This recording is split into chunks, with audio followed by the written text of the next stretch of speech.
इस जो आने और जाने के समय के बीच में जो समय आता है, जन्म और मृत्यु के बीच में जो जन्म समय आता है, उस समय को अगर हम पहचान सके तो आने जाने का चक्कर ही खत्म हो जाएगा। लेकिन कारण यही है कि हम आने जाने के बीच का जो समय है उस समय को भूल जाते हैं। उसका कारण इतना ही है क्योंकि माया, कहते हैं ना, मन मरा माया मरी, मर मर गया शरीर, आशा तृष्णा नहीं मरे कह गए दास कबीर।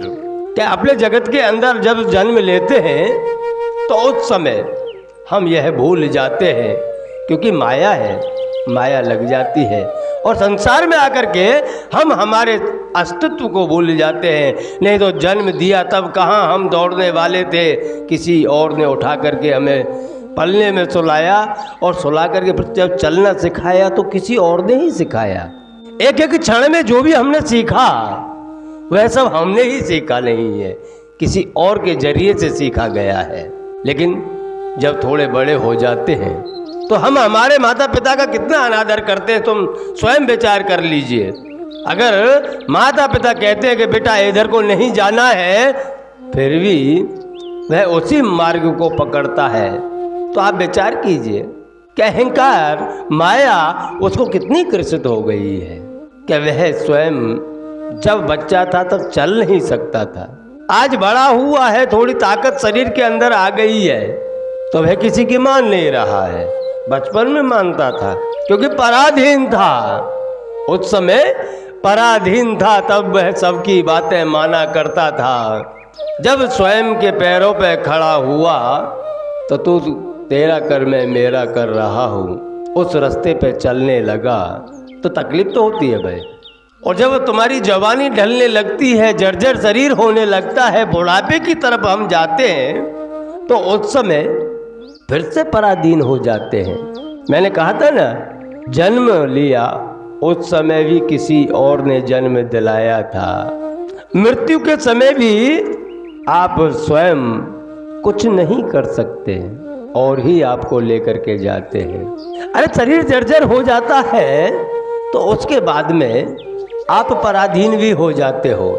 आपकी मन की इच्छा के अनुसार आप कहीं जा नहीं सकते और कोई कार्य कर नहीं सकते। तो वो पहले वाली स्थिति और लास्ट अंतिम वाली स्थिति जो है, उस स्थिति को जो हम पहचान जाए तो हमें जीवन के अंदर कभी दुख प्राप्त होते ही नहीं।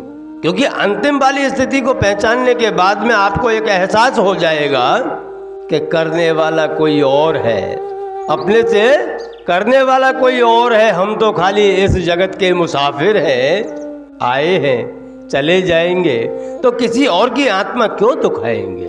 किसी की आत्मा नहीं दुखानी चाहिए। इस जीव जगत के अंदर आकर के जो हम स्वयं अपने आप को बदल सके तो बदल लेना चाहिए। हरि भजन के अंदर इतनी ताकत है, क्योंकि अगर आप भगवान का भजन करना चाहते हो तो धीरे धीरे उसके अंदर मन लगता है। एक साथ में आप करने जाओगे तो मन भी भजन में नहीं लगेगा। किसी के कहने से अथवा किसी के बताने से जो आप भक्ति करने जाओगे तो आप भक्ति नहीं कर सकते हो। वह तो आपको धीरे धीरे अभ्यास करना पड़ेगा और अभ्यास करने के बाद में ही आप भजन कर सकते हो। हमारे महापुरुषों की कथाएं हमें बताती है कि इस भव सागर से जो हमें पार उतरना है तो किस प्रकार उतरा जा सकता है। क्योंकि जब तक तुम भगवान के चरण के अंदर संपूर्ण समर्पण नहीं कर दोगे, स्वयं का संपूर्ण समर्पण, कोई शरीर का समर्पण ही एक नहीं है, शरीर के साथ साथ में इंद्रिय, मन और उन सबको भगवान को समर्पित कर देना पड़ता है। 24 घंटे भगवान का मनन मंथन भजन करना पड़ता है, तभी आप कुछ जीवन में प्राप्त कर सकते हो। अन्यथा कहा जाता है कि दिखाने को लोग कुछ और हैं और अंदर से लोग कुछ और हैं। जब आपकी गर्ज होती है तो आप अपना स्वभाव बदल देते हो।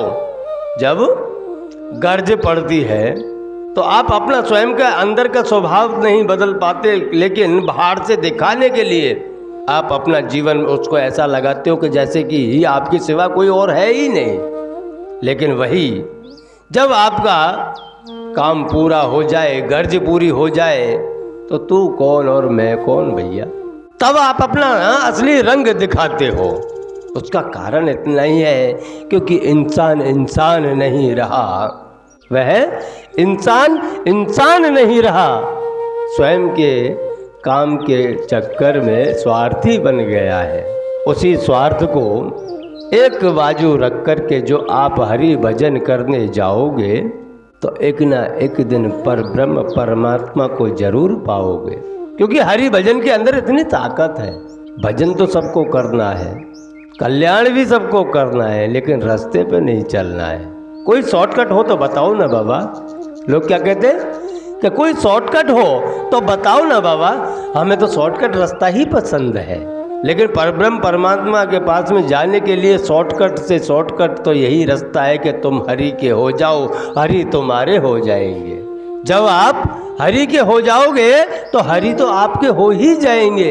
इससे बड़ा कोई शॉर्टकट नहीं है। जल्दी में जल्दी पहुंचना है तो एक यही रास्ता है कि मनुष्य देह प्राप्त किया, उस समय समझ लो कि तुम शॉर्टकट रास्ते पे आ गए हो।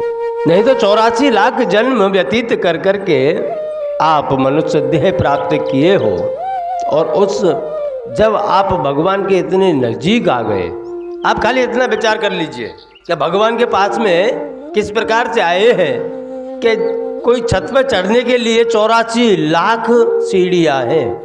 एक एक सीढ़ी चढ़ चढ़ करके आप अंतिम सीढ़ी जो आती है, अंतिम सीढ़ी जो मनुष्य देह की है, आप वहाँ तक पहुँच गए, और जो आप वहाँ पहुँचने के बाद में रास्ता भूल गए तो फिर से सीढ़ियाँ चढ़ना चालू करना पड़ेगा। क्या थक नहीं जाओगे भैया? इतने में तो हर कोई थक जाएगा। 84 लाख सीढ़ी चढ़ना, इसका अर्थ यह हुआ कि 84 लाख जन्म लेने के बाद में जो मुख्य सीढ़ी आती है कि वहाँ से एक पैर रखो और भगवान के चरण आपके नजीक में है, वहाँ आप अपना अहंकार लेकर के आओगे तो फिर से गोता खाओगे और सीढ़ियाँ फिर से चढ़ना चालू कर जाओगे।